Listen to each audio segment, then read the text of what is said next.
Welcome to this lecture series in group theory. Last time we discussed some groups that arise from fields. We do not need to know anything about that for this particular lecture, so I will not recall anything. These are the problems.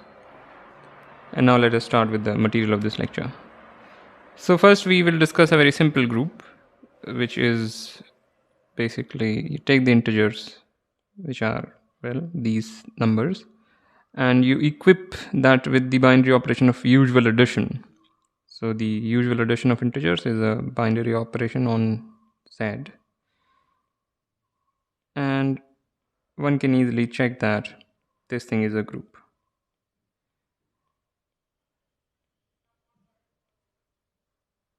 And I leave this as an exercise.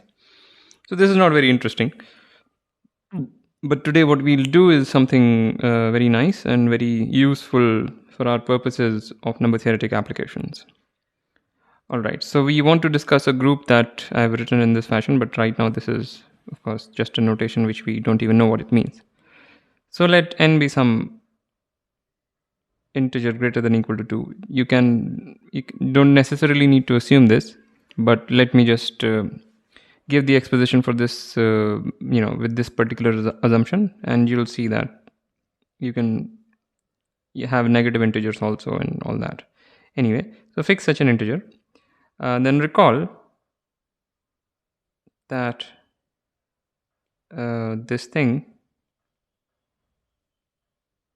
is a relation on Z defined as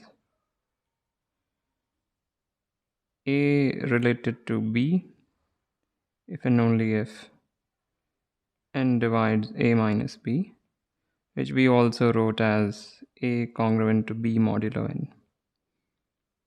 So this is a relation, and we observed that this is an equivalence relation. This is an equivalence relation.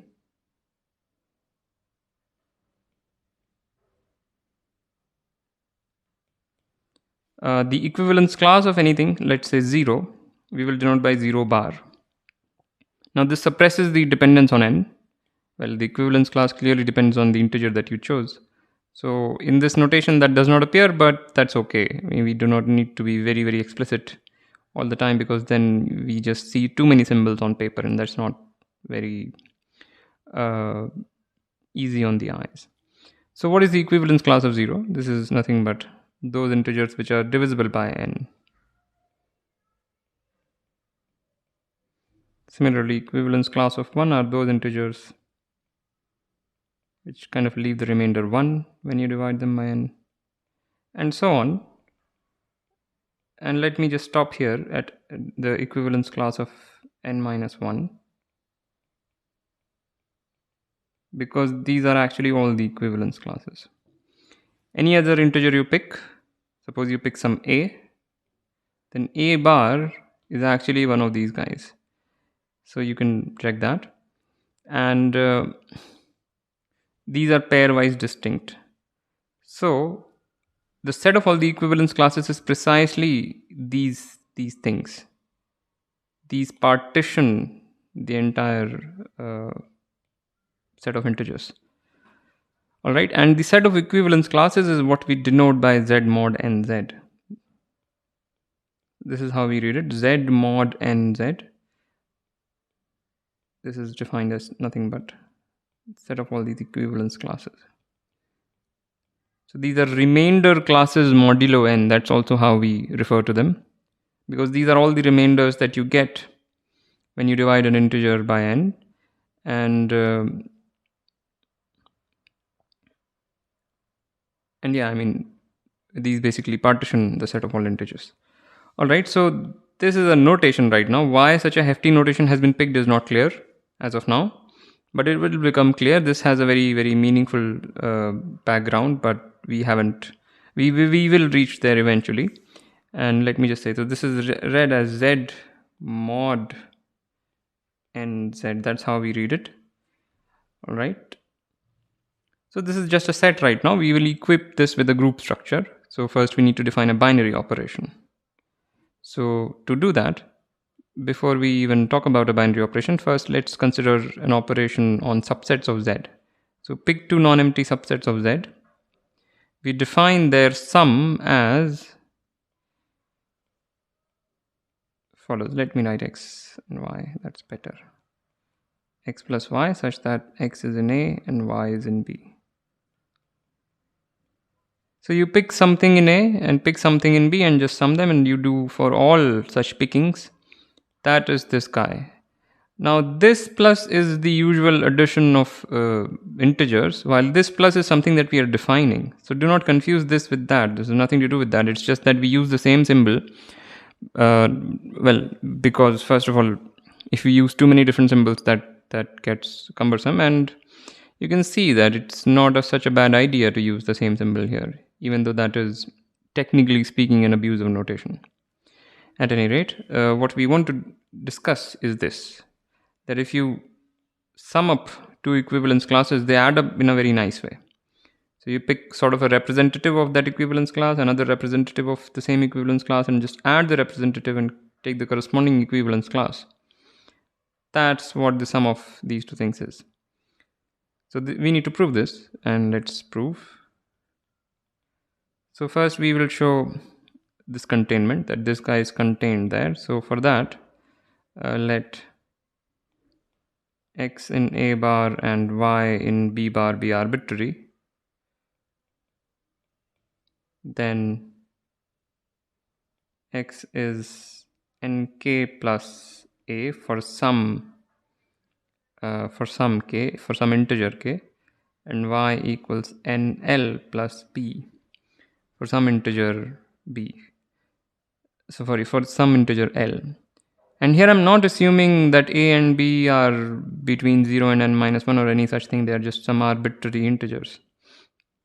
And perhaps I should write this one line, that for any integer A, what is true is that A bar is nk plus A, k in Z. So just be mindful of that.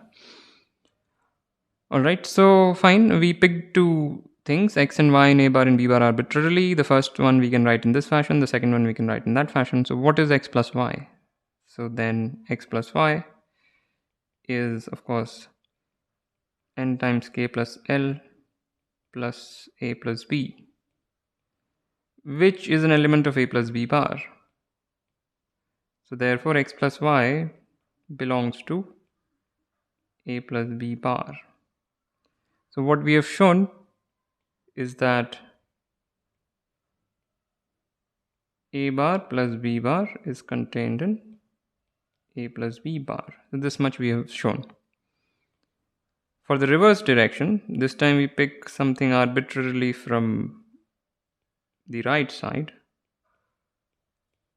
Then z equals nk plus A plus B for some integer k.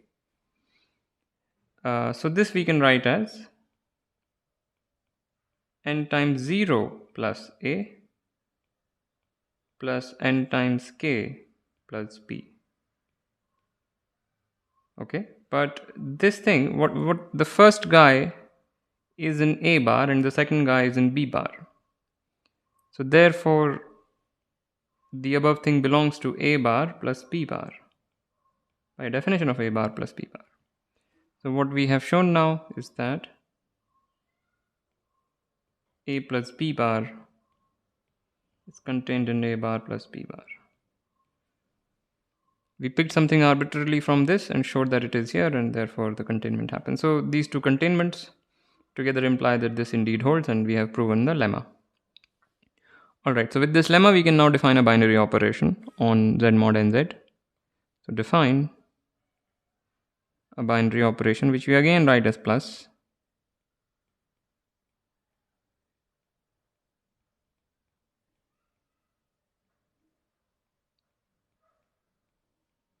as A bar comma B bar going to A plus B bar. Or sorry, no, I don't want to write it that way. I want to write A bar plus B bar.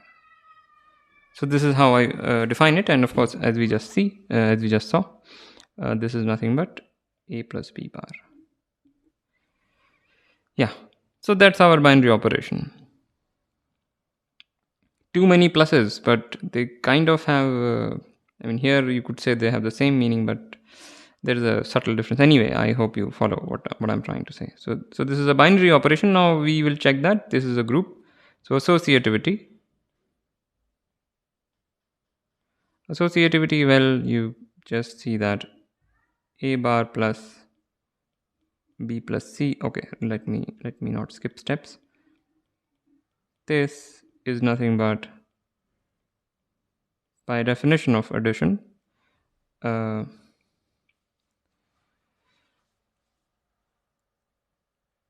plus b plus c bar. We proved it, which is equal to a plus b plus c whole bar, which is again the previous lemma.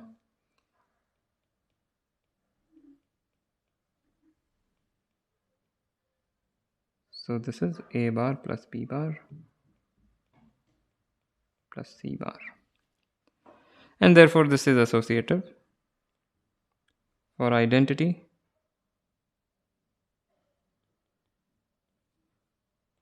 just notice that 0 bar plus a bar equals 0 plus a bar, which is a bar, which is a plus 0 bar equals a bar plus 0 bar. This is true for all a, and therefore 0 bar is the identity of this of this guy under this binary operation. Okay, inverse. So minus n bar plus n bar equals minus n plus n bar equals 0 bar. And well, of course you could do the other way, although we don't need to really do it. This is the same thing. So everything has an inverse. We picked some, oh, I shouldn't write n, sorry about that. This is just completely confusing. I should have written a.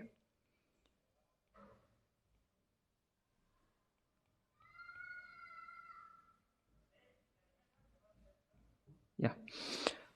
So this is true for all a, and therefore everything here has an inverse. So very simple. This is a group, a very nice group. Okay, is there anything else that I want to say? Yeah, I already checked that this is a group.